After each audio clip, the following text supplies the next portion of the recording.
പത്തനംതിട്ട ജില്ലയിൽ ഇന്ന് രാവിലെ മുതൽ മഴയ്ക്ക് നേരിയ ശമനമുണ്ടെങ്കിലും കഴിഞ്ഞ ദിവസം പെയ്ത മഴയിൽ തിരുവല്ല അപ്പർ കുട്ടനാട്ടിൽ താഴ്ന്ന പ്രദേശങ്ങളിൽ വെള്ളം കയറി.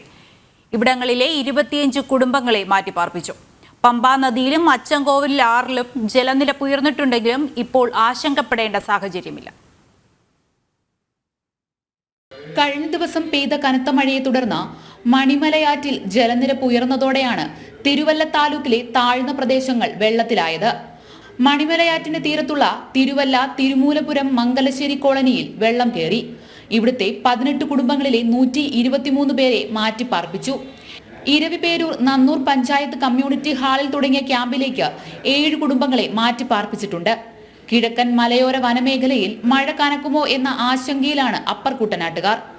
എന്നും മഴയാ. ഇപ്പൊ ഒരു 2 ആഴ്ച കൊണ്ട് തുടരെ മഴയാ. ദിവസവും തോരാത്ത മഴ. ഒരു തുണി പോലും മനുഷ്യനെ ഉണക്കി കൊടുക്കാനൊക്കാത്ത കാലം.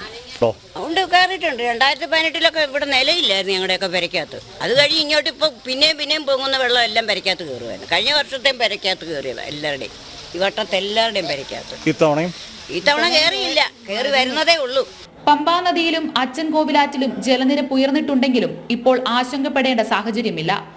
ഇന്നലെ പെയ്ത മഴയിൽ കുറുമ്പൻമൂഴി, അരയാഞ്ഞിലി മൺ കോസ്വേകളിൽ വെള്ളം കയറിയിരുന്നു. ജില്ലയിൽ ശക്തമായ മഴ പെയ്താൽ ആദ്യം വെള്ളം കയറുന്ന കോസ്വേകൾ കൂടിയാണ് ഇവ. ജില്ലയിൽ പൊതുവെ മഴ കുറവുണ്ടെങ്കിലും വനമേഖലകളിൽ മഴ ലഭിക്കുന്നുണ്ട്. ഇതുമൂലം ജലനിരപ്പ് ഉയർന്ന് മൂഴിയാർ ഡാമിന്റെ ഒരു ഷട്ടർ ഇന്നലെ രാത്രി 11-ന് തുറന്നിരുന്നു. ജില്ലയിലെ മറ്റ് ജലസംഭരണികളിൽ ഒന്നും ആശങ്കപ്പെടേണ്ട സാഹചര്യം നിലവിലില്ല. ജില്ലയിലെ വിദ്യാഭ്യാസ സ്ഥാപനങ്ങൾക്ക് ഇന്ന് അവധി പ്രഖ്യാപിച്ചിരുന്നു. കളക്ടറുടെ ഉത്തരവ് മറികടന്ന് ട്യൂഷൻ നടത്തിയ മൈലപ്പറയിലെ ട്യൂഷനെതിരെ വിദ്യാർത്ഥി സംഘടനകൾ പ്രതിഷേധവുമായി രംഗത്തു വന്നു. ജനം, പത്തനംതിട്ട.